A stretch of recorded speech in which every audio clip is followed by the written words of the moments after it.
नमस्कार, सभी का स्वागत है। दरभंगा जिला के बहादुरपुर प्रखंड के देवकली गांव से आपको बता दें, महाशिवरात्रि की ढेरों शुभकामनाएं आप सभी को। सबसे पहले ये जानकारी दे दें कि मिथिला की राजधानी और कवि कोकिल विद्यापति की कर्म भूमि देवकली स्थित वर्धमानेश्वर नाथ महादेव मंदिर से हर वर्ष की तरह इस वर्ष भी यहाँ पर निकाला गया है महाशिवरात्रि के अवसर पर शिव बारात का आयोजन।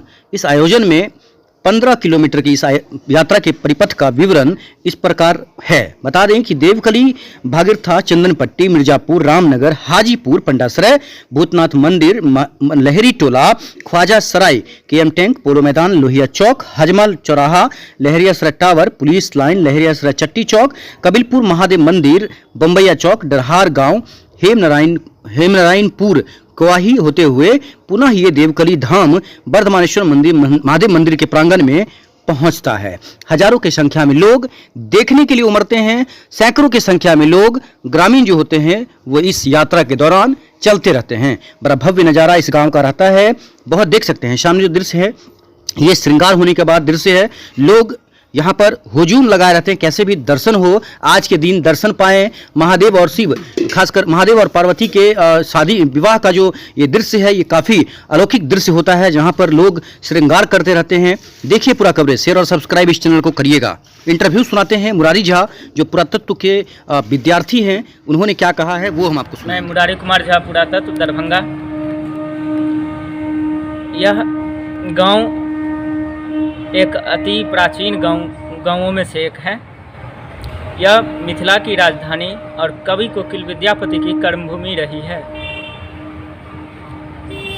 इस गांव में स्थापित इस महादेव मंदिर के बारे में मान्यता है कि इस शिवलिंग का स्थापना वर्धमान उपाध्याय किए थे। इनके नाम पर ही इस शिवलिंग का नामकरण वर्धमानेश्वर नाथ महादेव हो सका।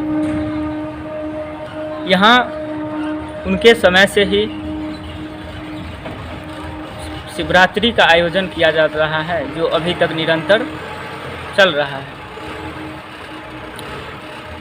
इस मंदिर में शिवलिंग के अलावे 3 और मूर्तियां हैं, जो 12वीं-13वीं शताब्दी की कर्नाट कला का प्रमाण बता रहा है।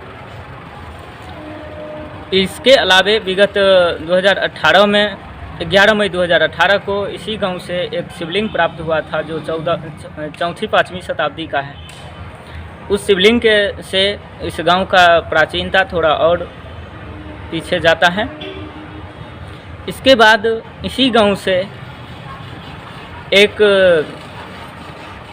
13 फीट खोदने पर ईंट का अवशेष प्राप्त हुआ था।